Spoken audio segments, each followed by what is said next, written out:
ನಮ್ಮ ಜೀವನಕ್ಕೆ ಆರೋಗ್ಯವು ಕೂಡ ತುಂಬ ಮುಖ್ಯ. ಹೀಗೆ ಯೋಗದ ಮೂಲಕ ಅಂತಾರಾಷ್ಟ್ರೀಯ ಮಟ್ಟದಲ್ಲಿ ಗಮನ ಸೆಳೆದ ಹಳ್ಳಿ ಹೈದನ ಕಥೆ ಇದು.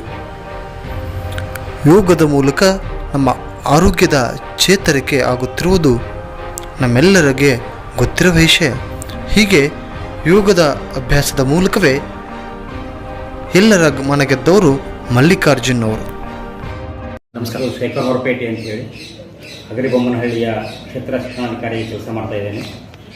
ಸೊ ಹೈಬ್ರಿಡ್ ಟಿ ವಿನ ಸಂದರ್ಶಕರು ಬಂದು ಈ ಸಂದರ್ಭದಲ್ಲಿ ನನ್ನ ಸಂಪರ್ಕ ಮಾಡಿದಾಗ ನಮ್ಮ ಆದರ್ಶ ಸರ್ಕಾರಿ ಪ್ರೌಢಶಾಲೆಯಲ್ಲಿ ದೈಹಿಕ ಶಿಕ್ಷಕರಾಗಿ ಕರ್ತವ್ಯ ನಿರ್ವಹಿಸುತ್ತಿರುವಂತಹ ಮಲ್ಲಿಕಾರ್ಜುನ್ರವರು ಈ ಯೋಗದಲ್ಲಿ ವಿಶೇಷವಾಗಿ ಯೋಗ ಥೆರಪಿ ಅನ್ನುವಂಥದ್ರಲ್ಲೂ ಕೂಡ ಬಹಳ ಅದ್ಭುತವಾಗಿರ್ತಕ್ಕಂತಹ ಒಂದು ಸಾಧನೆಯನ್ನು ಮಾಡಿದ್ದಾರೆ. ಅವರು ಈಗಾಗಲೇ ರಾಷ್ಟ್ರ ಮಟ್ಟದಲ್ಲಿ ಕೂಡ ಅವರು ಒಂದೆರಡು ಬಾರಿ ತಮ್ಮ ಸ್ಪರ್ಧೆ ಮಾಡೋದ್ರ ಮುಖಾಂತರ ಈ ರಾಷ್ಟ್ರ ಮಟ್ಟದಲ್ಲಿ ಕೂಡ ಅವರು ತಮ್ಮ ಸ್ಪರ್ಧೆಯನ್ನು ತೋರಿಸಿದ್ದಾರೆ. ರಾಜ್ಯ ಮಟ್ಟದ ಸಂಪನ್ಮೂಲ ವ್ಯಕ್ತಿಯಾಗಿಯೂ ಕೂಡ ಕೆಲಸ ಮಾಡಿದ್ದಾರೆ. ಅಲ್ಲಲ್ಲಿ ಬಳ್ಳಾರಿ ಮತ್ತು ಕಳೆದ ಬಾರಿ ತುಮಕೂರು, ಹಾಗೆಯೇ ಚಿತ್ರದುರ್ಗ, ದಾವಣಗೆರೆ ಜೊತೆಗೆ ಆ ಕಡೆ ಅತ್ಯದ್ಭುತವಾಗಿರ್ತಕ್ಕಂಥ ಸಾಧನೆಯನ್ನು ಮಾಡಿದ್ದಾರೆ. ವಿಶೇಷವಾಗಿ ಕರ್ನಾಟಕದ ಮೂಲೆ ಮೂಲೆಗಳಲ್ಲಿ ಹೋಗಿ ತಮ್ಮ ಯೋಗ ಪ್ರದರ್ಶನವನ್ನು ಅತ್ಯಂತ ಉಚಿತವಾಗಿ ಕೊಟ್ಟಿರೋದ್ರ ಜೊತೆಗೆ ಯೋಗವನ್ನು ಮಾಡೋದ್ರ ಮುಖಾಂತರ ನಿರೋಗಿಯನ್ನಾಗಿ ಮಾಡಬೇಕು ವಿದ್ಯಾರ್ಥಿಗಳನ್ನ, ಹಾಗೆ ಶಿಕ್ಷಕರನ್ನ ಅನ್ನುವಂಥ ಒಂದು ಕನಸು. ಸೊ ಆ ಕನಸಿನ ಹಿನ್ನೆಲೆಯಲ್ಲಿ ಒಬ್ಬೊಬ್ಬರಿಗೂ ಒಂಥರ ಹುಚ್ಚಿರುತ್ತಲ್ಲ, ಆ ರೀತಿ ನಮ್ಮ ಮಲ್ಲಿಕಾರ್ಜುನ ಅವರು ಕೂಡ ಒಂದು ರೀತಿಯ ಹುಚ್ಚು. ಹೆಚ್ಚು ಆರೋಗ್ಯವಂತ ಶಿಕ್ಷಕರನ್ನ ಮತ್ತು ವಿದ್ಯಾರ್ಥಿಗಳನ್ನ ರೂಪಿಸಬೇಕು ಅನ್ನುವ ಕಾರಣಕ್ಕಾಗಿ ಇಡೀ ರಾಜ್ಯದ ಎಲ್ಲ ಜಿಲ್ಲೆಗಳಲ್ಲಿ, ಆ ಮಂಡ್ಯ, ಮೈಸೂರು, ರಾಮನಗರದಿಂದ ಹಿಡಿದು ಧರ್ಮಸ್ಥಳದ ಶಾಂತಿವನ ಟ್ರಸ್ಟ್ನ ಅಡಿನಲ್ಲಿ ಸುಮಾರು ಉತ್ತಮವಾಗಿರ್ತಕ್ಕಂತಹ ಆರೋಗ್ಯಕ್ಕೆ ಸಂಬಂಧಪಟ್ಟಿರ್ತಕ್ಕಂತಹ, ವಿಶೇಷವಾಗಿ ಯೋಗಕ್ಕೆ ಸಂಬಂಧಪಟ್ಟಿರ್ತಕ್ಕಂತಹ ಯೋಗದ ಮುಖಾಂತರ ಹೇಗೆ ನಾವು ಆರೋಗ್ಯವನ್ನು ಸುಧಾರಿಸಿಕೊಳ್ಬೇಕು ಅನ್ನುವಂಥದ್ದು, ಅದರ ಜೊತೆಗೆ ಆರೋಗ್ಯಕ್ಕೆ ಯಾವ ರೀತಿಯಲ್ಲಿ ಇರತಕ್ಕಂತಹ ಉತ್ತಮವಾಗಿರ್ತಕ್ಕಂತಹ ಯೋಗಾಭ್ಯಾಸಗಳನ್ನು ಮಾಡಿದರೆ ಉತ್ತಮ ಅನ್ನುವಂತಹದರ ಬಗ್ಗೆ ಬಹಳ ಉತ್ತಮವಾಗಿರ್ತಕ್ಕಂಥ, ಬಹುಶಃ ಅವರು ಬಹಳಷ್ಟು ಇದರಲ್ಲಿ ಏನೋ ದಿನಪತ್ರಿಕೆಗಳಲ್ಲಿ, ಆಂಗ್ಲ ಮಾಧ್ಯಮದ ಪತ್ರಿಕೆಗಳಲ್ಲೂ ಕೂಡ, ಒಂದು ತೆಲುಗು ಪತ್ರಿಕೆಯಲ್ಲೂ ಕೂಡ ಅವ್ರ ಬಗ್ಗೆ ಉತ್ತಮವಾಗಿರ್ತಕ್ಕಂಥ, ಪ್ರಶಂಸನಾರ್ಹವಾಗಿರ್ತಕ್ಕಂತಹ ಲೇಖನಗಳು ಬಂದಿದ್ದಾವೆ.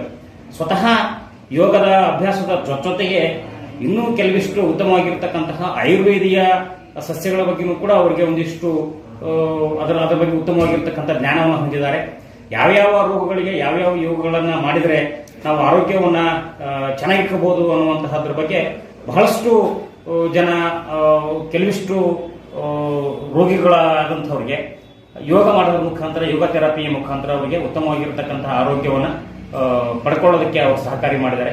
ವಿಶೇಷವಾಗಿ ನಮ್ಮ ಭಾಗದಲ್ಲಿ ಅವರು ಯೋಗಾಸನವನ್ನು ನೋಡಿಬಿಟ್ರೆ ಬಹಳ ಅದ್ಭುತವಾಗಿರ್ತಕ್ಕಂತಹ ಯೋಗಾಸನಗಳನ್ನ ಮಾಡ್ತಾರೆ.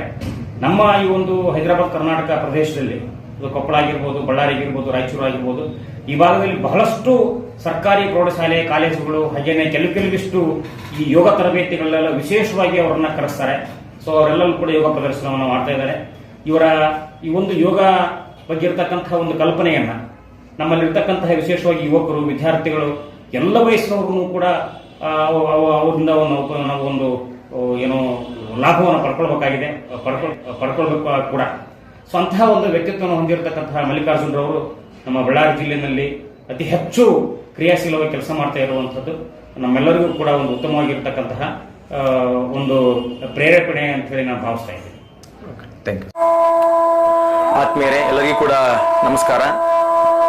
ನನ್ನ ಹೆಸರು ಮಲ್ಲಿಕಾರ್ಜುನ್ ಅಂತೇಳಿ, ಬಳ್ಳಾರಿ ಜಿಲ್ಲೆ ಹೂವಿನಹಡಗಲಿ ತಾಲೂಕಿನ ಮಾನ್ಯರಮಸೋಡ ಗ್ರಾಮದ ಒಬ್ಬ ಅಂತಾರಾಷ್ಟ್ರೀಯ ಮಟ್ಟದ ಯೋಗಪಟು. ಈ ದಿವಸ ನಮ್ಮ ಹೈಬ್ರಿಡ್ ಚಾನೆಲ್ನವರು ಒಬ್ಬ ಯೋಗಪಟುವನ್ನ ಪರಿಚಯಿಸಲಿಕ್ಕೆ ಬಂದಿದ್ದಾರೆ. ಅವರಿಗೆ ತುಂಬ ಹೃದಯದ ಧನ್ಯವಾದಗಳನ್ನ ನಾನು ಅರ್ಪಿಸ್ತಾ, ಮನುಷ್ಯ ನಿತ್ಯ ಜೀವನದಲ್ಲಿ ಆರೋಗ್ಯವನ್ನ ಪಡ್ಕೊಳ್ಬೇಕಾದ್ರೆ ತಾನು ಅದು ಇಂತಹ ಒಂದು ಕೋವಿಡ್ ಸಂದರ್ಭದಲ್ಲಿ ಜನಸಾಮಾನ್ಯರೊಂದಿಗೆ ನಾವು ಜೀವನವನ್ನ ಮಾಡ್ತಕ್ಕಂಥ ಸಂದರ್ಭದಲ್ಲಿ ವ್ಯಕ್ತಿಗತವಾಗಿ ಮನುಷ್ಯನ ಆರೋಗ್ಯ ವೃದ್ಧಿಸಬೇಕಾದ್ರೆ ಈ ಯೋಗಾಭ್ಯಾಸ ಬಹಳ ಅವಶ್ಯಕವಾಗಿರುವಂತದ್ದು. ನಮಸ್ಕಾರ ಸ್ನೇಹಿತರೆ, ನಾನು ನಿಮ್ಮ ಬೇನರಪೇಟೆ ಹೆಬ್ರಿ ನ್ಯೂಸ್ನೊಂದಿಗೆ ಎಂದಿನಂತೆ ನಮ್ಮ ಸುದ್ದಿವಾಹಿನಿಯಲ್ಲಿ ವಿಶೇಷ ವ್ಯಕ್ತಿಗಳನ್ನು ಪರಿಚಯಿಸುತ್ತಾ ಅವರ ನಡೆದ ಹಾದಿಯನ್ನ ಅವರ ಬದುಕಿಲಾದಂಥ ಘಟನೆಗಳನ್ನು ತಿಳಿಸುತ್ತಾ ನಿಮ್ಮ ಬದುಕಿಗೆ ಸ್ಫೂರ್ತಿಯಾಗಿ ಸುದ್ದಿಗಳನ್ನು ಬಿತ್ತರಿಸುತ್ತಿದೆ ನಿಮ್ಮ ಹೆಬ್ರಿ ನ್ಯೂಸ್. ಇದುವರೆಗೂ ಅನೇಕ ಸಾಧಕರನ್ನ, ಸಾಹಿತಿಗಳನ್ನ, ಕಲಾವಿದರ ಗುರುತಿಸುವ ಮೂಲಕ ಅವರ ಜೀವನದ ಯಶಸ್ಸಿನ ಗುಟ್ಟುಗಳನ್ನು ಬಿಚ್ಚುವ ಪ್ರಯತ್ನ ಮಾಡ್ತಾ ಇದ್ದೀವಿ. ಹಾಗೆ ಇವತ್ತು ಮತ್ತೊಬ್ಬ ಸಾಧಕರನ್ನು ಪರಿಚಯಿಸ್ತಾ ಇದ್ದೀವಿ. ಇವತ್ತು ಅಂತಾರಾಷ್ಟ್ರೀಯ ಮಟ್ಟದಲ್ಲಿ, ಅಂತಾರಾಜ್ಯ ಮಟ್ಟದಲ್ಲಿ ಯೋಗ ಪದವನ್ನು ಗುರುತಿಸಿಕೊಂಡಂಥವ್ರು ಪ್ರತಿನಿತ್ಯ ಜೀವನದಲ್ಲಿ ಯೋಗ ಎಷ್ಟು ಮುಖ್ಯ ಎಂಬುದನ್ನು ಇಡೀ ಈ ನಾಡಿಗೆ ಪರಿಚಯಿಸುವಂಥ ಗುರುವನ್ನು ಪರಿಚಯಿಸ್ತಾ ಇದ್ದಾರೆ. ಅವರೇ ನಮ್ಮ ಇವತ್ತು ಮಲ್ಲಿಕಾರ್ಜುನ್ ಸರ್ ಮಾತಾಡಿದ್ದಾರೆ. ಬನ್ನಿ ಅವರ ಯಶೋಗಾಥೆ ಅಂತ ಹೇಳುವ ಪ್ರಯತ್ನ ಮಾಡಿ. ಸರ್ ನಮಸ್ತೆ. ನಮಸ್ತೆ ಸರ್. ಸರ್ ಮೊದಲಿಗೆ ಸುದ್ದಿವಾಹಿನಿಗೆ ಸ್ವಾಗತ. ಓಕೆ ಸರ್, ನಿಮಗೆ ಕೂಡ ಅಭಿನಂದನೆಗಳನ್ನು ಸಲ್ಲಿಸ್ತೀನಿ ಸರ್. ಯಾಕಂದ್ರೆ ಓಕೆ ಸರ್, ನಮ್ಮ ಜೀವನದಲ್ಲಿ ಆರೋಗ್ಯ ಸಮೃದ್ಧವಾಗಬೇಕಾದ್ರೆ, ನಮ್ಮ ಒಂದು ಆರೋಗ್ಯ ನಮ್ಮ ಹಿತದೃಷ್ಟಿಯಲ್ಲಿ ಇರಬೇಕಾದ್ರೆ ಯೋಗ ಬಹಳ ಮುಖ್ಯ. ಹೌದು ಸರ್. ಆ ನಿಟ್ಟಿನೊಳಗೆ ಮಲ್ಲಿಕಾರ್ಜುನ್ ಸರ್ ಯೋಗ ಒಂದು ಕ್ಷೇತ್ರದಲ್ಲಿ ದೊಡ್ಡ ಸಾಧನೆ ಮಾಡಿದ್ದಾರೆ. ಸರ್ ಇದರ ಗುಟ್ಟೇನು, ಜೊತೆಗೆ ನಿಮ್ಮ ಒಂದು ಬಾಲ್ಯ ಜೀವನದಲ್ಲಿ ಯೋಗಕ್ಕೆ ಎಷ್ಟು ಮಹತ್ವ ಕೊಟ್ಟಿದ್ದೀರಿ? ಸರ್ ಎಲ್ಲರಿಗೂ ಕೂಡ ನಮಸ್ಕಾರ. ಹಾಗೆ ನಿಮಗೆ ಕೂಡ ಅಭಿನಂದನೆ ಸಲ್ಲಿಸ್ತಾ, ನಾನು 8ನೇ ತರಗತಿ ಓದುತ್ತಿರುವಾಗ ಈ ಯೋಗದ ಗಿಳನ್ನ ಮೈಗೂಡಿಸಿಕೊಂಡೆ. VG ಸೋಮಪ್ಪ ಅಂತೇಳಿ ದೈಹಿಕ ಶಿಕ್ಷಣ ಶಿಕ್ಷಕರು ನನಗೆ ಮೊಟ್ಟ ಮೊದಲನೇ ಬಾರಿಗೆ ಯೋಗವನ್ನ ಪರಿಚಯಿಸಿ, ಅವಾಗಲೇ ನಾನು 7ನೇ ತರಗತಿಯಲ್ಲಿ ಅಭ್ಯಾಸ ಮಾಡ್ತಾ ಇದ್ದೆ. ನನ್ನನ್ನು ಗುರುತಿಸಿದ್ರು ಅವರು, ನೀನು ಬಹಳ ಚೆನ್ನಾಗಿ ಮಾಡ್ತಾ ಇದೀಯಾ, ಯೋಗಾಭ್ಯಾಸವನ್ನ ಹೀಗೆ ಮುಂದುವರಿಸಿದ್ರೆ ಮುಂದೆ ನಿನಗೆ ಒಂದು ಒಳ್ಳೆ ಸ್ಥಾನ ಸಿಗುತ್ತೆ ಅಂತಕ್ಕಂಥದ್ದನ್ನ ಆ ಸಂದರ್ಭದಲ್ಲಿ ನಾನು 8ನೇ ಕ್ಲಾಸ್ ಓದುವಾಗ ಹೇಳಿದ್ರು. ಆ 8ನೇ ತರಗತಿಯಿಂದ ಇಲ್ಲಿವರೆಗೆ ನಾನೀಗ ಡಬಲ್ ಮಾಸ್ಟರ್ ಡಿಗ್ರಿ ಮುಗಿಸಿ ಬಂದಿದ್ದೀನಿ. MSc and yoga and MCom ಕೂಡ ಆಗಿದೆ ನಂದು. ಇಷ್ಟು ವರ್ಷ ಇದ್ರೂ ಕೂಡ ಕಳೆದ 22-21 ವರ್ಷದಿಂದ ನಿರಂತರ ಯೋಗಾಭ್ಯಾಸ ಮಾಡ್ತಾ ಇದ್ದೀನಿ. ನಾನು BCom ಪದವಿ ಓದುವಾಗನೇ ಪದವಿ ಹಂತದಲ್ಲಿನೇ ನಾನು BRC ನಲ್ಲಿ ಹೈಸ್ಕೂಲ್ ಶಿಕ್ಷಕರಿಗೆ ತರಬೇತಿ ಕೊಡೋದ್ರ ಮೂಲಕವಾಗಿ ನನ್ನ ಯೋಗ ತರಬೇತಿಯನ್ನ ಪ್ರಾರಂಭ ಮಾಡಿದೆ. ಚಿಕ್ಕವರಿದ್ದಾಗ ನಿಮ್ಮ ದೇಹ ಚಿಕ್ಕದಾಗಿತ್ತು, ಅದು ಯೋಗಕ್ಕೆ ಹೊಂದಾಣಿಕೆ ಆಗ್ತಿರ್ತಾ ಹೇಗೆ ಅಂತ? ಇಲ್ಲ ಸರ್, ಆಗ್ತಿತ್ತು ಸರ್. ಅವಾಗ ನಾನು ಹೊಲ ಮನೆ ಕೆಲಸ ಎಲ್ಲ ಮಾಡ್ತಿದ್ದೆ. ಹಳ್ಳಿನಲ್ಲಿದ್ದಾಗ ಮನೆ ಕೆಲಸ ಮಾಡ್ತಿದ್ದೆ. ನಿತ್ಯ ನಮ್ಮೆಲ್ಲ ಆಕಳುಗಳಿದ್ವು, ಹೊಲದಾಗೆಲ್ಲ ಬಿತ್ತನೆ ನಮ್ಮ ಅವ್ವರ ಜೊತೆಗೆ ನಮ್ಮ ಅಪ್ಪರ ಜೊತೆಗೆಲ್ಲ ಹೊಲ ಮನೆ ಕೆಲಸ ಮಾಡ್ತಾ ಮಾಡ್ತಾ ನಮ್ದು ದೇಹ ಹೆಚ್ಚಿಗೆ ಬೆಂಡ್ ಆಗ್ತಾ ಇತ್ತು. ಮೂಲತಃ ಸರ್ ನಾವು ಹೂವಿನಡಗಲಿ ತಾಲೂಕಿನ ಮಾನ್ಯರ ಮಸಲವಾಡ ಅಂತಕ್ಕಂಥ ಗ್ರಾಮ. ಹೌದು, ಮೂಲತಃ ಕೃಷಿ ಕುಟುಂಬನೇ. ನಮ್ಮಪ್ಪ ನಾವೆಲ್ಲ ಹೊಲದಲ್ಲಿ ಕೆಲಸ ಮಾಡಿ ಬೆಳೆದಂತ ಬಹಳ ಒಂದು ರೈತಾಪಿ ವರ್ಗದಿಂದ ಬಂದು, ನಾನು ಕೂಡ ಕೈ ಮುಟ್ಟಿ ರೈತಾಪಿ ಕೆಲಸವನ್ನು ಮಾಡಿ ಬಂದು ಬೆಳೆದಂತಹ ಗ್ರಾಮೀಣ ಪ್ರತಿಭೆ ನಾನು. ಸರ್, ಯೋಗದಲ್ಲಿ ಇವತ್ತು ದೊಡ್ಡ ಮಟ್ಟದಲ್ಲಿ ಲೆಸನ್ ಮಾಡಿದ್ರೆ ಇವತ್ತು ಯೋಗ ಶಿಕ್ಷಕರು ಕೂಡ ಹೌದು ಸರ್. ಹೌದು ಸರ್, ಮೊದಲಿಗೆ ನೀವು ಯೋಗವನ್ನು ಅಪ್ಪಿಕೊಂಡಾಗ, ಯೋಗದಲ್ಲಿ ಏನೋ ಸಾಧನೆ ಮಾಡಬೇಕಂತ ಹೊರಟಾಗ ನಿಮ್ಮ ಕುಟುಂಬ ಯಾವ ತರ ಸರ್ಕಾರ? ಸರ್, ನಾನು ಬಹಳ ಹೆಮ್ಮೆಯಿಂದ ಹೇಳ್ಕೊಳ್ತೀನಿ. ಇವತ್ತು ನಾನು ಏನಾದ್ರೂ ಈ ಮಟ್ಟಕ್ಕೆ ಬೆಳೆದೀನಿ ಅಂತ ಹೇಳಿದ್ರೆ ನಮ್ಮಪ್ಪ ನಮ್ಮವ್ವರ ಶ್ರಮ. ಅವರು ಬಹಳ ಕಷ್ಟಪಟ್ಟು ಮನೆಯಲ್ಲಿ ಕೆಲಸ ಮಾಡಿ ನಮಗೆ ಓದಕ್ಕೆ ಅವಕಾಶ ಮಾಡಿಕೊಟ್ರು. ಮೊದಲನೇದಾಗಿ ಅವ್ರನ್ನ ನಾನು ತಿಳ್ಕೊಂಡದ್ದು ನನ್ನ ಜೀವನದ ಮೊದಲನೇ ದೇವರು ಅಂತ. ಇವತ್ತು ಅವ್ರೇನಾದ್ರೂ ನನಗೆ ಅವ್ರು ಕಷ್ಟಪಟ್ಟು ಇಂಥ ಒಂದು ಸನ್ನಿವೇಶ ಕಲ್ಪಿಸಿಕೊಡ್ಲಿಲ್ಲಿದ್ರೆ ಇವತ್ತು ನಾನು ಹಳ್ಳಿನಲ್ಲಿ ಒಬ್ಬ ಕಮರಿ ಹೋಗಿ ಬಿಡ್ತಿದ್ನೇನೋ ಅಂತ ನನ್ನ ಅನಿಸಿಕೆ. ಇವತ್ತು ಅವ್ರು ಕಷ್ಟಪಟ್ಟು ನನ್ನ ಬೆಳೆಸಿದ್ರು. ಜೊತೆಗೆ ನನಗೆ ಓದ್ಲಿಕ್ಕೆ ಎಲ್ಲಾ ರೀತಿಯಿಂದಲೂ ಸಹಕಾರವನ್ನು ಕೊಟ್ಟರು. ನೀನು ಓದ್ತಾ ಇದೀಯಾ, ಓದು ಅಂತ ಹೇಳಿ. ಹಾಗಾಗಿ ನಾನು ಗುಲ್ಬರ್ಗ ವಿಶ್ವವಿದ್ಯಾಲಯಕ್ಕೆ ಮೊದಲನೇ ರ್ಯಾಂಕ್ ಅನ್ನು ಕೂಡ ತೆಗೆದುಕೊಂಡೆ. 2007ರಲ್ಲಿ BPED ನಲ್ಲಿ ಯೂನಿವರ್ಸಿಟಿ ಫಸ್ಟ್ ರ್ಯಾಂಕ್, ಸ್ಟೇಟಿಗೆ ಸೆಕೆಂಡ್ ರ್ಯಾಂಕ್ ಬಂತು. ಆಮೇಲೆ MCom ಕೂಡ ನಂದು ಕಾಮರ್ಸ್ ಸ್ಟೂಡೆಂಟ್ ಆಗಿರೋದ್ರಿಂದ BCom ಆದ್ಮೇಲೆ BPED ಮಾಡಿದೆ, ಆಮೇಲೆ MCom ಮಾಡಿದೆ. PG ಡಿಪ್ಲೊಮಾ ಯೋಗ ಮಾಡಿದ್ಮೇಲೆ MSc ಯೋಗ ಮಾಡಿದೆ. ಈಗ ಅದರಲ್ಲೇನೆ ಸಂಶೋಧನೆ ಮಾಡ್ಲಿಕ್ಕೆ PhD ನಾನು ಆರಂಭ ಮಾಡಿದ್ದೀನಿ. ಯೋಗ ಪ್ರತಿನಿತ್ಯ ಜೀವನದಲ್ಲಿ ಅಗತ್ಯ ಇದೆ. Yes sir. ಈಗ ನೀವು ಶಿಕ್ಷಕರಿಗೆ ಸೇವೆ ಸಲ್ಲಿಸ್ತಾ ಇದ್ದೀರಿ, ಯಾಕಂದ್ರೆ ಆರೋಗ್ಯಕ್ಕೂ ಕೂಡ ಸಮಯ ಕೊಡಬೇಕಾಗಿದೆ, ಯೋಗಕ್ಕೂ ಕೂಡ ಸಮಯ ಕೊಡಬೇಕಾಗಿದೆ. ಹೌದು ಸರ್. ಹಾಗಾಗಿ 20 ವರ್ಷಗಳು ನಿರಂತರವಾಗಿ ಯೋಗಾಭ್ಯಾಸ ಮಾಡ್ತಾ ಇದ್ರಿ. ಹೌದು ಸರ್. ಇದಕ್ಕೆ ಎಷ್ಟು ಸಮಯ ಕೊಡ್ತಾ ಇದ್ರಿ ಯೋಗಕ್ಕೆ? ಸರ್, ಈಗ ನಿರಂತರವಾಗಿ ನಾನು ಈ ಹಡಗಲಿನಲ್ಲಿ ಮಲ್ಲಿಗೆ ಯೋಗ ಚಾರಿಟೇಬಲ್ ಟ್ರಸ್ಟ್ ಅಂತ ಕಳೆದ 7-8 ವರ್ಷಗಳಿಂದ ಪ್ರಾರಂಭ ಮಾಡಿದ ಮೇಲೆ 5:30ರಿಂದ 6:00ವರೆಗೆ ಒಂದು ಬ್ಯಾಚ್ ಅನ್ನ ನಾವು ಇದು ಮಾಡ್ತೇವೆ ಇಲ್ಲಿ. ಅಂದ್ರೆ ಸಾರ್ವಜನಿಕರಿಗೆ ಉಚಿತವಾಗಿ ಮಲ್ಲಿಗೆ ಯೋಗ ಚಾರಿಟೇಬಲ್ ಟ್ರಸ್ಟ್ ಅದರ ಅಧ್ಯಕ್ಷರಾದಂತ ನಮ್ಮ ಕುಡಳ್ಳಿ ಕುಟ್ಟೇಶಣ್ಣ ಅವರು, ಇದಕ್ಕಿಂತ ಮೊದಲು ಕೃಷ್ಣಪ್ಪ ಅಂತೇಳಿ ನಿಕಟಪೂರ್ವ ಅಧ್ಯಕ್ಷರಿದ್ದು, ಈಗ ನಮ್ಮ ಮಲ್ಲಿಗೆ ಯೋಗ ಚಾರಿಟೇಬಲ್ ಟ್ರಸ್ಟ್ ನ ಡಾಕ್ಟರ್ ಶಿವಕುಮಾರ್ ಸರ್ ಅಂತೇಳಿ ತಾಲೂಕಾ ಆಡಳಿತ ವೈದ್ಯಾಧಿಕಾರಿಗಳು, ಅವರು ಆರೋಗ್ಯ ಸಲಹೆಗಾರಾಗಿದ್ದಾರೆ. ಅವರೆಲ್ಲರ ಸಹಕಾರದೊಂದಿಗೆ 5:30ರಿಂದ 6:00ವರೆಗೆ ಒಂದು ತಾಸು ಮಾಡ್ತೇವೆ. ಮತ್ತೆ ರಂಗಭಾರತಿ ಉದ್ಯಾನವನದಲ್ಲಿ ಆಸಕ್ತಿ ಇದ್ದಂಥವರಿಗೆ ನಾವು ಒಂದು ತಾಸು ಗಟ್ಟಲೆ ಅವ್ರಿಗೆ ಉಚಿತವಾಗಿನೇ ಯೋಗಾಭ್ಯಾಸ ಮಾಡ್ತೀವಿ. ಹೌದು ಸರ್. ಇಲ್ಲಿವರೆಗೆ ನಾನು 20 ವರ್ಷದ ಜರ್ನಿ ನಾನು ಮಂಡ್ಯ, ಮದ್ದೂರು, ಮೈಸೂರು, ರಾಮನಗರ ಹೀಗೆ ಧರ್ಮಸ್ಥಳದ ಒಂದು ಧರ್ಮಾಧಿಕಾರಿಗಳ ಒಂದು ಆಶೀರ್ವಾದವನ್ನು ಕೂಡ ಪಡೆದುಕೊಂಡು ಅವ್ರ ಕಡೆಯಿಂದಲೂ ಕೂಡ ಉಚಿತವಾಗಿ ಹಳ್ಳಿ ಯೋಗದ ನಡೆ ಹಳ್ಳಿಯ ಕಡೆ ಬೇಸಿಗೆ ಶಿಬಿರದಲ್ಲಿ ಮತ್ತೆ ಈ ದಸರಾ ರಜದ ಅವಧಿನಲ್ಲಿ ಹಳ್ಳಿಗೆ ಜನರಿಗೆ ಒಂದು ಯೋಗ ತರಬೇತಿಯನ್ನು ಮಾಡ್ತಾರೆ ಸರ್ ಅವರು. ಅವರು ಒಂದು ಕ್ಯಾಂಪಿಗೆ ಕೂಡ ನಾನು ಭಾಗವಹಿಸಿ, ಅವರು ಎಲ್ಲಿ ಹೇಳ್ತಾರೆ ಧರ್ಮಾಧಿಕಾರಿಗಳು ಏನು ವ್ಯವಸ್ಥೆ ಮಾಡಿಕೊಡ್ತಾರೆ, ಶಾಂತಿವನ ಟ್ರಸ್ಟ್ ಇಂದ ಒಂದು ಯೋಗ ಕಮಿಟಿ ಇದೆ, ಆ ರೀತಿ ಹಳ್ಳಿಯಲ್ಲಿ ಕೂಡ ಹೋಗ್ತಾ ನಾನು ನಮ್ಮ ಜಿಲ್ಲೆ ಅಲ್ಲದೆ ಸುಮಾರು 8-10 ಜಿಲ್ಲೆಗಳಿಗೆ ಈಗ ಆಲ್ರೆಡಿ ಇಷ್ಟು ವರ್ಷ ಸುಮಾರು 5-6 ವರ್ಷಗಳಿಂದ ನಿರಂತರ ಬೇರೆ ಜಿಲ್ಲೆ ಇದಕ್ಕೆ ತರಬೇತಿ ಮಾಡ್ತಾ ಇದ್ದೇನೆ ಸರ್. ಈಗ ಅಟ್ ಪ್ರೆಸೆಂಟ್ ನಾನು ನಮ್ಮ ಹಗರಿಬೊಮ್ಮಳ್ಳಿ ತಾಲೂಕಿನಲ್ಲಿ, ಬಳ್ಳಾರಿ ಜಿಲ್ಲೆ ಹಗರಿಬೊಮ್ಮಳ್ಳಿ ತಾಲೂಕಿನಲ್ಲಿ ಈಗ ಪ್ರಸ್ತುತ ನಮ್ಮ ಮಾನ್ಯ ಶೇಖರಪ್ಪ ಅವರಪೇಟೆ ಸರಿನ ಕ್ಷೇತ್ರ ಶಿಕ್ಷಣಾಧಿಕಾರಿಗಳಿದ್ದಾರೆ.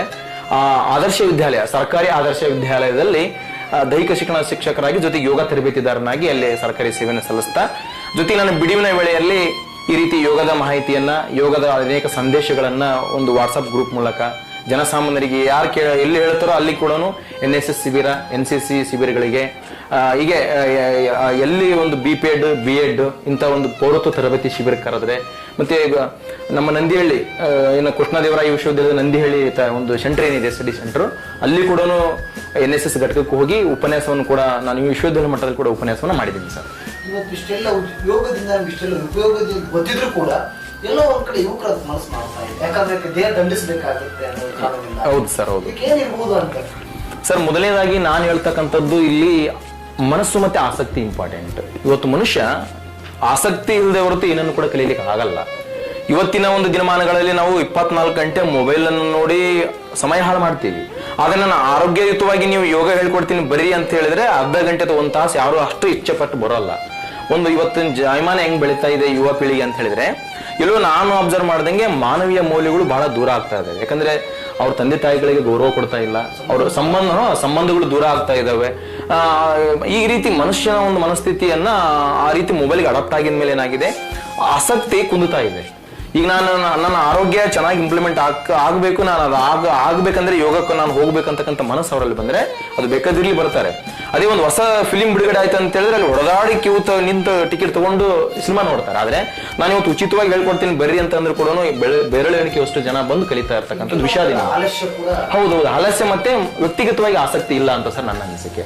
ಸರ್, 20 ವರ್ಷದಿಂದ ಶಿಕ್ಷಕರಾಗಿ ಅಥವಾ ಯೋಗ ಅಭ್ಯಾಸದಲ್ಲಿ ಇದ್ದೀರಿ. ಹೌದು ಸರ್. ಯಾಕಂದ್ರೆ ಇವತ್ತು ಎಳೆ ಮಕ್ಕಳನ್ನ ಇವತ್ತು ಯೋಗದ ಕಡೆ ಕರೆತರುವುದು ಬಹಳ ಸಾಹಸಗಾತನೇ. ಹೌದು ಸರ್. ಯಾಕಂದ್ರೆ ಅವರ ಮನಸ್ಥಿತಿಗೆ ಹೋಗ್ಬೇಕು, ಅವ್ರ ವ್ಯಕ್ತಿತ್ವ ಹೊಂದುವಂತ ವಿಚಾರಗಳನ್ನು ಹೇಳಿ. ಹೌದು ಸರ್, ಬಹಳ ವಿಶೇಷ. ಅದರಲ್ಲಿ ನಿಮ್ಮ ಪಾತ್ರ ಯಾವ ತರ ಇದೆ ಸರ್? ಈಗ ನಾನು 17/8/2013 ಸರ್ಕಾರಿ ಸೇವೆಗೆ ಸೇರಿದೆ. ಅದು ಮೊದಲನೇ ಶಾಲೆ ನಾನು ಸೇರಿದ್ದೆ ಈಗ ಸರ್ಕಾರಿ ಆದರ್ಶ ವಿದ್ಯಾಲಯ. ಪ್ರಸ್ತುತ ಅಲ್ಲೇ 7 ವರ್ಷ ನಿರಂತರ ಸೇವೆ ಮಾಡ್ತಾ ಇದ್ದೀನಿ. ಯಾಕಂದ್ರೆ ಒಂದು ಗಿಡವಾಗಿ ಬಗ್ಗಿದು ಮರವಾಗಿ ಬಗ್ಗಲ್ಲ. ಹಂಗ ನಾವೇನ್ ಮಾಡ್ತೀವಿ, ಇದಕ್ಕೆ ಯೋಗಕ್ಕೆ ಏಜ್ ಏನಪ್ಪಾ ಅಂದ್ರೆ 8 ವರ್ಷ ವಯಸ್ಸಾಗಿರ್ಬೇಕು ಮಕ್ಕಳಿಗೆ. ನಮ್ಮಲ್ಲಿ ಈಗ ಆಲ್ರೆಡಿ 6ನೇ ತರಗತಿಯಿಂದ 10ನೇ ತರಗತಿವರೆಗೆ ಆದರ್ಶ ಶಾಲೆ ಇದೆ, ಇಂಗ್ಲಿಷ್ ಮಾಧ್ಯಮ ಶಾಲೆ. ಅದು ಕೇಂದ್ರ ಒಂದು RMS ಯೋಜನೆಯಲ್ಲಿ ಈಗ ಸಮಗ್ರ ಶಿಕ್ಷಣ ಅಡಿಯಲ್ಲಿ ಬಂದಿದೆ. ಅಲ್ಲಿ ಮಕ್ಕಳಿಂದ ನಾವೇನ್ ಮಾಡ್ತೀವಿ, ಬೇಸಿಕಲಿ ಯಾರ್ಯಾರಿಗೆ ಯೋಗ ಆಸಕ್ತಿ ಅದಾರೆ ಅಂತಕ್ಕಂಥ ಐಡೆಂಟಿಫೈ ಮಾಡಿ ಆ ಸಣ್ಣ ಮಕ್ಕಳಿಗೆ ನಾವು ಅವರಿಗೆ ಮಾಹಿತಿ ಕೊಡ್ತೀವಿ. ನೋಡ್ರಿ, ನೀವು ಯೋಗಾಭ್ಯಾಸ ಚೆನ್ನಾಗಿ ಮಾಡ್ತಾ ಇದ್ದೀರಾ, ಇದು ನಮ್ದು school game federation of India SGFI ಒಂದು ಸಿಲೆಬಸ್ ಕೊಟ್ಟಿದೆ ಯೋಗಕ್ಕೆ. ಆ ಸಿಲೆಬಸ್ ಅನ್ನ ಮಕ್ಕಳಿಗೆ ತೋರಿಸ್ತೀವಿ. ಈ ಪ್ರಕಾರ ಸ್ಟ್ಯಾಂಡಿಂಗ್ ಆಸನ, ಅಡ್ವಾನ್ಸ್ ಬೆಂಡಿಂಗ್ ಆಸನ ಇದಾವೆ, ನೀವು ಇದನ್ನ ನಿರಂತರ ಅಭ್ಯಾಸ ಮಾಡ್ರಿ ಅಂತ ಶಾಲೆನಲ್ಲಿ ನನ್ನ ದೈಹಿಕ ಶಿಕ್ಷಣ ಶಿಕ್ಷಕರ ಕೊಠಡಿ ಇದೆ. ಆ ಕೊಠಡಿನಲ್ಲಿ ಜಾಗ ಚೆನ್ನಾಗಿದೆ, ಅಲ್ಲಿ ಮಕ್ಕಳಿಗೆ ನಾನು ಯೋಗ ತರಬೇತಿ ಕೊಡ್ತೀನಿ. ಅಲ್ಲಿ ಆ ಬೆಂಡಿಂಗ್ ಆಸನ ಕಲಿತಾರೆ. ಕಲಿತ ಮೇಲೆ ಮನೆಯಲ್ಲಿ ಕೂಡ ಅಭ್ಯಾಸ ಮಾಡಿ ನಾವು ಆಲ್ರೆಡಿ ನಮ್ಮ ಮಕ್ಕಳು ನಿರಂತರವಾಗಿ ಈಗ 5 ವರ್ಷಗಳ ಕಾಲ ಜಿಲ್ಲಾ ಮಟ್ಟ ಮತ್ತೆ ವಿಭಾಗ ಮಟ್ಟ, ರಾಜ್ಯ ಮಟ್ಟದಲ್ಲಿ ಯೋಗ ಸ್ಪರ್ಧೆಯಲ್ಲಿ ಭಾಗವಹಿಸಿದ್ದಾರೆ. ಹಾಗಾಗಿ ಮಕ್ಕಳನ್ನ ನಾವು ತಯಾರಪ್ಪ ಈಗ ಮಾಡಿದ್ರೆ, ಅದರಲ್ಲಿ ಗಾಯತ್ರಿ ಅಂತಕ್ಕಂಥ ಒಬ್ಬ ವಿದ್ಯಾರ್ಥಿನಿ ಈಗಲೂ 2nd PUC ಇದ್ರು ಕೂಡ ಈಗ ಆಕೆ ನಿರಂತರ ಯೋಗಾಭ್ಯಾಸ ಮಾಡ್ತಾ ಬಹಳ ಅದ್ಭುತವಾದಂತ ಬೆಂಡಿಂಗ್ ಅವರಿಗೆ ಆಸನ. ಹಂಗೆ ಮಕ್ಕಳು ಆಸಕ್ತಿ ಇತ್ತು ಅಂದ್ರೆ ಈ ರೀತಿಯ ದೊಡ್ಡ ಮಟ್ಟದಲ್ಲಿ ಸಾಧನೆಯನ್ನು ಮಾಡ್ಲಿಕ್ಕೆ ಸಾಧ್ಯತೆ ಇದೆ ಸರ್. ಮಲ್ಲಿಕಾರ್ಜುನ ಅವರ ದೃಢ ಸಂಕಲ್ಪ ಮಲ್ಲಿಕಾರ್ಜುನ ಸತತ ಅವರನ್ನ ರಾಜ್ಯ ಮಟ್ಟಕ್ಕೆ ಪರಿಚಯಿಸಿತು ಅಂತ. ಹೌದು ಸರ್. ಇದುವರೆಗೂ ನೀವು ಏನೇನು ಕಾರ್ಯಕ್ರಮ ಕೊಟ್ಟಿದ್ದೀರಿ ಮತ್ತು ಯಾವ್ಯಾವ ಪುರಸ್ಕಾರ ಪಡ್ಕೊಂಡಿದ್ದೀರಿ ಸರ್? ನಾನು ವಿಶ್ವವಿದ್ಯಾಲಯ ಮಟ್ಟದಲ್ಲಿ ಅಂದ್ರೆ ಅದು ಏನು ರಾಷ್ಟ್ರ ಮಟ್ಟದಲ್ಲಿ ಆಗುತ್ತೆ, ಅಂತರ ವಿಶ್ವವಿದ್ಯಾಲಯ ಮಟ್ಟ. ಮೊದಲನೇ ವರ್ಷ ನಾನು ಗುಲ್ಬರ್ಗ ವಿಶ್ವವಿದ್ಯಾಲಯವನ್ನು ಪ್ರತಿನಿಧಿಸಿ ಅಮೃತ್ಸರ ಗುರು ನಾನಕ್ ದೇವ್ ವಿಶ್ವವಿದ್ಯಾಲಯವನ್ನು ಪಾರ್ಟಿಸಿಪೇಟ್ ಮಾಡಿದ್ದೀನಿ ಸರ್ 2001 ಟೂರಲ್ಲಿ. ಅದು ಮತ್ತೆ ನೆಕ್ಸ್ಟ್ 2002-03 ಬಿಹಾರದ ಬಾಗಲ್ಪುರ್ ವಿಶ್ವವಿದ್ಯಾಲಯ, ಅದು 2ನೇ ವರ್ಷದ ಒಂದು ಯೂನಿವರ್ಸಿಟಿ ಬ್ಲೀವ್ ಆದಾಗ. ಇನ್ನು 3ನೇ ವರ್ಷ ಗುರು ನಾನಕ್ ದೇವ್ ಯೂನಿವರ್ಸಿಟಿ ಅಮೃತ್ಸರ್ ಮತ್ತೆ ಡೆಲ್ಲಿ ಜಲಂಧರ್ನಲ್ಲಿ ಅದು ಆರ್ಗನೈಸ್ ಆಗಿತ್ತು. ಅಲ್ಲಿ ನಾನು ಪಾರ್ಟಿಸಿಪೇಟ್ ಮಾಡಿ ಸತತ ನಿರಂತರವಾಗಿ 3 ವರ್ಷಗಳ ಕಾಲ ರಾಷ್ಟ್ರ ಮಟ್ಟದಲ್ಲಿ ಬಂದೆ. ಅದೇ ವರ್ಷ 2004-05 ರಾಜ್ಯ ಮಟ್ಟದಲ್ಲಿ ಪ್ರಭುದೇವ ಯೋಗ ಪ್ರಶಸ್ತಿ ಅಂತ ಇತ್ತು, ಜೋಗ್ಪಾಲ್ಸ್ ಮಟ್ಟದವರದು. ಅಲ್ಲಿ ನಾನು ರಾಜ್ಯ ಮಟ್ಟದ ಒಂದು ಸ್ಪರ್ಧೆಯಲ್ಲಿ ಭಾಗವಹಿಸಿ ಪ್ರಥಮ ಸ್ಥಾನ ತೆಗೆದುಕೊಂಡು ರಾಜ್ಯ ಮಟ್ಟದಲ್ಲಿ ಪ್ರಭುದೇವ ಯೋಗ ಪ್ರಶಸ್ತಿಯನ್ನು ಕೂಡ ನಾನು ಪಡ್ಕೊಂಡಿದ್ದೀನಿ ಸರ್. ಮತ್ತೆ ಇಲ್ಲಿವರೆಗೂ ಕೂಡ ಅನೇಕ ಒಂದು ಪತ್ರಿಕೆಗಳಲ್ಲಿ ನಾನು ಯೋಗ ಆರ್ಟಿಕಲ್ ಬರೆದಿದ್ದೀನಿ. ಈ ಸ್ವತಃ ಯೋಗದ ಒಂದು ಪುಸ್ತಕವನ್ನು ಕೂಡ ಬರೆದು ಅದನ್ನು ಪ್ರಸ್ತುತಪಡಿಸ್ತಾ ಇದ್ದೀನಿ. ನನ್ನ ಬಗ್ಗೆ ಅನೇಕ ಮಂದಿ ನಮ್ಮ ಸಾಹಿತಿಗಳು ಪತ್ರಕರ್ತರು ಕೂಡ ಒಂದು ನ್ಯೂಸ್ ಪೇಪರ್ಗಳಲ್ಲಿ ಕೂಡ ಮಾಹಿತಿಯನ್ನು ಒದಗಿಸಿದ್ದು ನಮ್ಮ ಸಾಧನೆ ಬಗ್ಗೆ. ನಮಗೆ ಸಾಧನೆ ಬಗ್ಗೆ ಬರ್ತದೆ ಅನ್ನೋದಕ್ಕಿಂತ ನನ್ನ ಅನಿಸಿಕೆ, ನಾನು ಏನು ಹೇಳ್ಕೊಟ್ಟಂತಹ ವಿಷಯ ಸಮಾಜದ ಜನರಿಗೆ ಅದು ಉಪಯೋಗ ಆಗಿ ಅವ್ರ ಜೀವನದಲ್ಲಿ ಪರಿವರ್ತನೆ ಆಗಬೇಕು. ನಾನು ಆ ರೀತಿ ಮನಸ್ಥಿತಿಯಲ್ಲಿ ನಾನು ಉಚಿತವಾಗಿ ಸಾರ್ವಜನಿಕರಿಗೆ ಒಂದು ಮಾಹಿತಿಯನ್ನು ಕೊಡ್ತಾ ಇದ್ದೇನೆ ಸರ್. ಇಷ್ಟೆಲ್ಲ ಸೇವೆ ಮಾಡ್ತಾ ಇದ್ರಿ, ನಿಮ್ಮ ಒಂದು ಕಾರ್ಯ ವ್ಯಾಪ್ತಿ ಅಥವಾ ಈ ಶಿಕ್ಷಣ ಇಲಾಖೆ ಗುರುತಿಸುವಂತ ಪ್ರಯತ್ನ ಆಗಿದೆ ಹೇಗೆ ಸರ್? ಗುರುತಿಸುವಂತ ಪ್ರಯತ್ನ ಅಂತ ಹೇಳಿದ್ರೆ, ನಮಗೆ ನಮ್ಮ ತಾಲೂಕಿನಲ್ಲಿ ಈಗ ಸದ್ಯ ಇದ್ದಾರೆ ಶೇಖರಪ್ಪ ಅವರಪೇಟೆ BO ಸರ್, ಅವ್ರು ನಮಗೆಲ್ಲ ಸಹಕಾರ ಕೊಡ್ತಾ ಇದ್ದಾರೆ. ನಾನು ಇಲ್ಲಿಗೆ ಪಾರ್ಟಿಸಿಪೇಟ್ ಮಾಡ್ಲಿಕ್ಕೆ ಹೋದ್ರೆ ಅಥವಾ ತರಬೇತಿಗೆ ಹೋದ್ರೆ ಅದೇನು ಒಂದು ನಮ್ಮ ಇಲಾಖೆ ಕಾರ್ಯ ವ್ಯಾಪ್ತಿ ಇದೆ, ಆ ಒಂದು ನೀತಿ ನಿಯಮಗಳ ಅನುಸಾರವಾಗಿನೇ ಅವ್ರು ನಮಗೆ ಸಹಕಾರ ಕೊಡ್ತಾ ನಾನು ಯೋಗ ಪ್ರಚಲಿತವಾಗಿ ಬೆಳಿಲಿಕ್ಕೆ ಅವರು ಸಹಕಾರ ಕೊಡ್ತಾ ಇದ್ದಾರೆ. ಜೊತೆಗೆ ನಮ್ಮ ಇಲಾಖೆ ಕೂಡ ನನಗೆ ಪ್ರೋತ್ಸಾಹ ಕೊಡ್ತಾ ಇದೆ. ನಮ್ಮ ಮಕ್ಕಳನ್ನ ತಯಾರಪ್ ಮಾಡೋದ್ರಲ್ಲಾಗ್ಲಿ, ಶಿಕ್ಷಕರಿಗೆ ತರಬೇತಿಗಳನ್ನ ಏರ್ಪಡಿಸೋದ್ರಲ್ಲಾಗ್ಲಿ, ನಾನು ವೈಯಕ್ತಿಕವಾಗಿ ಬೇರೆ ಒಂದು ಯೋಗ ತರಬೇತಿಗಳನ್ನ ಅಥವಾ ಯೋಗ ಕಾರ್ಯಕ್ರಮವನ್ನು ಹಮ್ಮಿಕೊಂಡಾಗ ನನಗೆ ಎಲ್ಲ ರೀತಿಯಿಂದಲೂ ಕೂಡ ಇಲಾಖೆಗೆ ಸರ್ಕಾರ ಪ್ರಸ್ತುತ ಈಗ ಮೇಡಮ್ ಕೂಡ ಟೀಚರ್ ಇದ್ದಾರೆ. ಹೌದು ಸರ್. ಹೌದು ಸರ್. ಅವರ ಸಹಕಾರ ಹೇಗಿದೆ ಇದಕ್ಕೆ? ನಮ್ಮ ಶ್ರೀಮತಿಯವರ ಹೆಸರು ವಿದ್ಯಾ NS ಅಂತ ಹೇಳಿ. ನಮ್ಮ ಮಕ್ಕಳು ಲೇಖನ್ ಮತ್ತೆ ಶ್ರೀಶೈಲ ಅಂತ. ನಮ್ದು ಇದು ಕುಟುಂಬ, 2 ಗಂಡು ಮಕ್ಕಳು, ನಮ್ಮ ಮಿಸ್ಸಸ್, ನಾನು, ನಮ್ಮ ಅಪ್ಪ ಪರಮೇಶ್ವರಪ್ಪ, ತಾಯಿ ಚನ್ನಬಸಮ್ಮ, ನಮ್ಮ ತಂಗಿ ಮಂಗಳಗೌರಮ್ಮ ಅಂತ ನಾವೆಲ್ಲರೂ ಜೊತೆಗೆ ಇಲ್ಲಿ ಇರ್ತೇವೆ. ನಮ್ಮ ಅಕ್ಕ ರತ್ನಕ್ಕ ಮತ್ತೆ ಪೂರ್ಣಿಮಕ್ಕ, ಅವ್ರೀಗ ಒಬ್ರು ವೃತ್ತಿ ಮತ್ತೆ ನೆಗಳೂರಿನಲ್ಲಿ ಅವ್ರಿಗೆ ಕೊಟ್ಟಿರೋದು. ಅವರು ಕೂಡ ಎಲ್ಲ ವ್ಯಾಪಾರ ಮಾಡಿ ಅವರವರ ಒಂದು ಜೀವನದಲ್ಲಿ ಇದ್ದಾರೆ, ಒಳ್ಳೆಯದಾಗಿ ಅವ್ರು ಬೆಳೀತಾ ಇದ್ದಾರೆ. ಹ್ಞೂ ಸರ್, ಸಂಪೂರ್ಣ. ಮತ್ತೆ ಈಗ ನಾನು ವ್ಯಕ್ತಿಗತವಾಗಿ ಅಥವಾ ಏನೇ ಸಾಧನೆ ಮಾಡಬೇಕಾದ್ರೆ ಕುಟುಂಬದ ಮತ್ತೆ ನಮ್ಮ ಒಂದು ಶ್ರೀಮತಿಯವರ ಸಹಕಾರ, ಎಲ್ಲರ ಸಹಕಾರದಿಂದಲೂ ಕೂಡ ಯಥೇಚ್ಛವಾಗಿ ನಮ್ಮ ಪೂರ್ಣಿಮಕ್ಕ ಏನಿದ್ದಾರೆ ಅವರು ನನಗೆ ಬಹಳ ಬಾಲ್ಯದಿಂದಲೇ ಸಹಕಾರವನ್ನು ಕೊಟ್ಟರು. ಮದುವೆ ಆದ್ಮೇಲೆ ನಮ್ಮ ಶ್ರೀಮತಿ ವಿದ್ಯಾ ಅವರು ಕೂಡ ನಾನು ಎಲ್ಲೇ ಹೋದ್ರು ಕೂಡ ನನಗೆ ಹೆಚ್ಚು ಸಹಕಾರವನ್ನು ಕೊಡ್ತಾ, ಒಟ್ಟು ನನ್ನ ಯೋಗದ ಬೆಳವಣಿಗೆಗೆ ಎಲ್ಲರೂ ಕೂಡ ಸಹಕಾರವನ್ನು ಕೊಡ್ತಾ ಇವತ್ತು ನಾನು ಬೆಳೆಸ್ತಾ ಇದ್ದಾರೆ. ಸರ್, ನಮ್ದು ಈಗ ಕನಸು ಏನಂತ ಹೇಳಿದ್ರೆ, ಮೊದಲು ನಾನು ಒಂದು ಕಾನ್ಸೆಪ್ಟ್ ಅನ್ನ ಮೊನ್ನೆ ನನಗೆ ಅನುಭವ ಬಂತು. ಅದು ಏನಂದ್ರೆ, ನಾನೀಗ ಆಲ್ರೆಡಿ PhD ಪ್ರಾರಂಭ ಮಾಡಿದ್ದೇನೆ ಕೂಡ. ಈ ಡಾಕ್ಟರ್ ಮಲ್ಲಿಕಾರ್ಜುನ್ ಆಗಿದ ಮೇಲೆ, ಡಾಕ್ಟರ್ ಅಂದ್ರೆ ಡಾಕ್ಟರೇಟ್ ಪದವಿ ಬಂದಿರ್ತದೆ. ಆದ್ರೆ ನನ್ನ ಅನಿಸಿಕೆ ಏನಂದ್ರೆ, ಒಂದು ಯೋಗ ಉಚಿತವಾಗಿ ಜನರಿಗೆ ಇವತ್ತು ಅಲೋಪತಿಕ್ ಟ್ರೀಟ್ಮೆಂಟ್ ತೆಗೆದುಕೊಳ್ತಾ ದೇಹ ಹಾಳಾಗಿ ಹೊಂಟುಬಿಟ್ಟಿದೆ, ಅಷ್ಟೇ ದೊಡ್ಡ ಪ್ರಮಾಣದಲ್ಲಿ ಹಣವನ್ನು ಕೊಡ್ತಾ ಇದ್ದಾರೆ. ಒಂದು ಥೆರಪಿಸ್ಟ್ ತರಹ ನಾನು ಒಂದು ಯೋಗ ಕುಟೀರವನ್ನು ಪ್ರಾರಂಭ ಮಾಡಿ ಜನರಿಗೆ ಇವತ್ತು ದೀರ್ಘಕಾಲಿಕವಾಗಿ ಬಹಳ ರೋಗಗಳಿದಾವೆ. ಆ ರೋಗಕ್ಕೆ ಪರ್ಟಿಕ್ಯುಲರ್ ಆಗಿ ವಾಟರ್ ಥೆರಪಿ ಆಗ್ಬಹುದು, ಮಡ್ ಥೆರಪಿ ಆಗ್ಬಹುದು, ಆಯಿಲ್ ಥೆರಪಿ ಆಗ್ಬಹುದು, ಇಂಥವುಗಳನ್ನ ಮಾಡೋದ್ರ ಮೂಲಕವಾಗಿ ಒಂದು ಯೋಗ ಕುಟೀರದಲ್ಲಿ ಅವ್ರನ್ನ ಮನಸ್ಸನ್ನ ಮತ್ತೆ ದೇಹದಲ್ಲಿರ್ತಕ್ಕಂತಹ ರೋಗವನ್ನ ವರ್ತನೆಯಲ್ಲಿ ಪರಿವರ್ತನೆ ಆಗುವಂತೆ ಮಾಡಬೇಕು ಅನ್ನೋದೇ ನಂದು ಒಂದು ಬಹಳ ಕನಸಿದೆ ಸರ್. ಯಾಕಂದ್ರೆ ಇವತ್ತು ನಾನು ಮೊನ್ನೆ ನಮ್ಮ ಅಪ್ಪರನ್ನ ಹಾಸ್ಪಿಟಲ್ ಕರ್ಕೊಂಡು ಹೋಗಿದ್ದೆ. ಅವರು ಡಾಕ್ಟರ್ ಕೂಡ ಅದನ್ನೇ ಹೇಳಿದ್ರು, ಬ್ರೈನ್ ಸ್ಟಗ್ನೆಂಟ್ ಆಗಬೇಕು, ಬ್ರೈನ್ ಒಳ್ಳೆ ವರ್ಕ್ ಆಗ್ಬೇಕಂದ್ರೆ ನಮ್ಮ ಅಪ್ಪರ ತಲೆ ಚಕ್ರ ಬರ್ತಿತ್ತು. ನಾನು ಯೋಗ ಪ್ರಾಣಾಯಾಮ ಹೇಳ್ಕೊಟ್ಟಿದ್ದಾಗಿ ಕೂಡ ಪರೀಕ್ಷೆ ಮಾಡಿಸಿದೆ. ನ್ಯೂರೋಲಜಿಸ್ಟ್ ಡಾಕ್ಟರ್ ಅಶ್ವಥ್ ಅವ್ರ ದಾವಣಗೆರೆ ಅವರು, ಅವಿನಾಶ್ ಅಂತ ಹೇಳಿ. ಅಲ್ಲಿಗೆ ಹೋದಾಗ ಅವ್ರು ಹೇಳಿದ್ರು, ಈ ತರ ತಂಬಿನ ನಾನೇನು ಯೋಗದಲ್ಲಿ ನಿತ್ಯ ಹೇಳ್ಕೊಡ್ತೀನಿ, ಅದೇ ಪ್ರಕಾರದಲ್ಲಿ ಹೇಳಿದ. ಅಂದ್ರೆ ನನಗೆ ಗೊತ್ತಾಯ್ತು, ಇವತ್ತು ಇಷ್ಟೆಲ್ಲ ದುಡ್ಡು ಕೊಟ್ಟು ನಾವು ಮಾಡ್ತಾ ಇದ್ದೇವೆ, ಆದ್ರೆ ಈ ಯೋಗ ಕುಟೀರದಲ್ಲಿ ಮಾಡ್ಬೇಕು ಅನ್ನೋದು ನಮ್ದು ಒಂದು ಕನಸಾಗಿದೆ ಸರ್. ಒಟ್ಟಾರೆಯಾಗಿ ಯೋಗ ಕ್ಷೇತ್ರದಲ್ಲಿ ವಿಶೇಷವಾಗಿ ವಿಭಿನ್ನವಾಗಿ ಕಾರ್ಯವ್ಯಾಪ್ತಿ ವಿಸ್ತರಿಸಿಕೊಳ್ಳುತ್ತಾ ನಿಮ್ದೇ ಒಂದು ಯೋಗ ಕ್ಷೇತ್ರದಲ್ಲಿ ನಿಮ್ದೇ ಸಾಧನೆ ಮಾಡ್ತಾ ಇದ್ರಿ. ಮುಂದಿನ ದಿನಮಾನಗಳಲ್ಲೂ ಕೂಡ ಒಳ್ಳೊಳ್ಳೆ ವೇದಿಕೆಗಳಲ್ಲಿ ನಿಮ್ಮ ಒಂದು ಯೋಗ ಪ್ರದರ್ಶನವಾಗಲಿ, ನಿಮ್ಮನ್ನು ಏನು ಸರ್ಕಾರ ದೊಡ್ಡ ಮಟ್ಟದಲ್ಲಿ ಗುರುತಿಸುವ ಪ್ರಯತ್ನ ಆಗಲಿ, ಇದುವರೆಗೂ ನಮ್ಮ ಜೊತೆಗಿದ್ದು ಯೋಗದ ಉಪಯೋಗಗಳ ಜೊತೆಗೆ ನಿಮ್ಮ ಯೋಗದ ಹಾದಿಯನ್ನು ಹಂಚಿಕೊಂಡಿದ್ದಕ್ಕೆ ಧನ್ಯವಾದಗಳು ಸರ್. ಓಕೆ, ಧನ್ಯವಾದಗಳು ಸರ್. ಹೈಬ್ರಿಡ್ ನ್ಯೂಸ್ನ ಎಲ್ಲಾ ಒಂದು ತಂಡಕ್ಕೆ ಕೂಡ ನಾನು ವೈಯಕ್ತಿಕವಾಗಿ ತುಂಬ ಧನ್ಯವಾದ ಸಲ್ಲಿಸ್ತೇನೆ. ನಮಸ್ತೆ ಸರ್. ನಮಸ್ಕಾರ. ರಾಷ್ಟ್ರೀಯ ಮಟ್ಟದಲ್ಲಿ, ಜಿಲ್ಲಾ ಮಟ್ಟಗಳಲ್ಲಿ ಸಾಕಷ್ಟು ಪ್ರಶಸ್ತಿಗಳನ್ನು ಪಡೆದು ಯೋಗಾಭ್ಯಾಸಗಳಲ್ಲಿ ಪರಿಣಿತಿಯನ್ನು ಪಡೆದಿದ್ದಾರೆ ಅಥವಾ ಯೋಗಗಳನ್ನು ನಡೆಸುತ್ತಾ ಬಂದಿದ್ದಾರೆ. ಇವರು ದೈಹಿಕ ಶಿಕ್ಷಕರಾಗಿ ಅಲ್ಲಿ ಕೆಲಸ ಮಾಡಿಸುತ್ತಾ ಸಾರ್ವಜನಿಕ ವಲಯಗಳಲ್ಲಿ ಸಾಕಷ್ಟು ಪಾಲ್ಗೊಳ್ಳುತ್ತಾ ಯೋಗ ಶಿಬಿರಗಳನ್ನು ಆಗಾಗ್ಗೆ ಹೂವಿನಡಗಲಿನಲ್ಲಿ ಮತ್ತು ಸುತ್ತಮುತ್ತಲಿನ ತಾಲೂಕಿನ ಎಲ್ಲ ಭಾಗಗಳಲ್ಲಿ ಹೋಗಿ ಯೋಗಗಳನ್ನು ಪ್ರದರ್ಶನ ನೀಡುತ್ತಾ ಅಥವಾ ಪ್ರದರ್ಶನದ ಜೊತೆಗೆ ಯೋಗಾಭ್ಯಾಸಗಳನ್ನು ಶಿಬಿರಗಳನ್ನು ನಡೆಸುತ್ತಾ ಬಂದಿದ್ದಾರೆ. ಇವರು ಸ್ವ ಇಚ್ಛೆಯಿಂದ ಇಷ್ಟೆಲ್ಲ ಯೋಗವನ್ನು ಪಡೆದು ಸಾರ್ವಜನಿಕರಿಗೆ ಯೋಗದ ಬಗ್ಗೆ ಮಾಹಿತಿಯನ್ನು ನೀಡುತ್ತಾ ಸಾರ್ವಜನಿಕರಲ್ಲಿ ಯೋಗದ ಬಗ್ಗೆ ಕಾಳಜಿ ಮತ್ತು ಆರೋಗ್ಯದ ಬಗ್ಗೆ ಮಾಹಿತಿಯನ್ನು ಉಚಿತವಾಗಿ ನೀಡುತ್ತಾ ಬಂದಿದ್ದಾರೆ. ಇದರಿಂದ ಸುತ್ತಮುತ್ತಲಿನ ಎಲ್ಲ ಜನರು ಇವರ ಮೇಲೆ ಅಪಾರ ನಂಬಿಕೆ ಮತ್ತು ಯೋಗದ ಬಗ್ಗೆ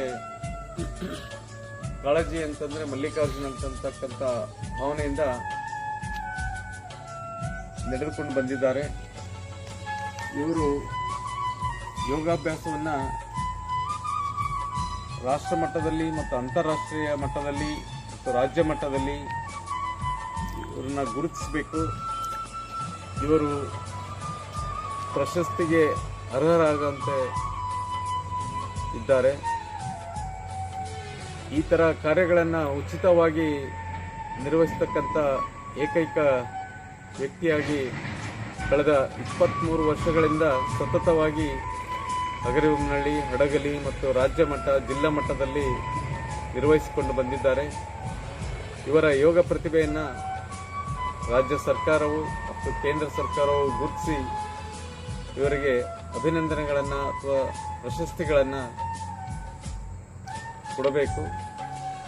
ಆ ನಿಟ್ಟಿನಲ್ಲಿ ನಾವು ಅವರಿಗೆ ಯೋಗದಲ್ಲಿ ಮತ್ತು ಇವರ ಚಟುವಟಿಕೆಗಳು ರಾಜ್ಯ ಮತ್ತು ರಾಷ್ಟ್ರ ಮಟ್ಟದಲ್ಲಿ ಗುರುತಿಸಿ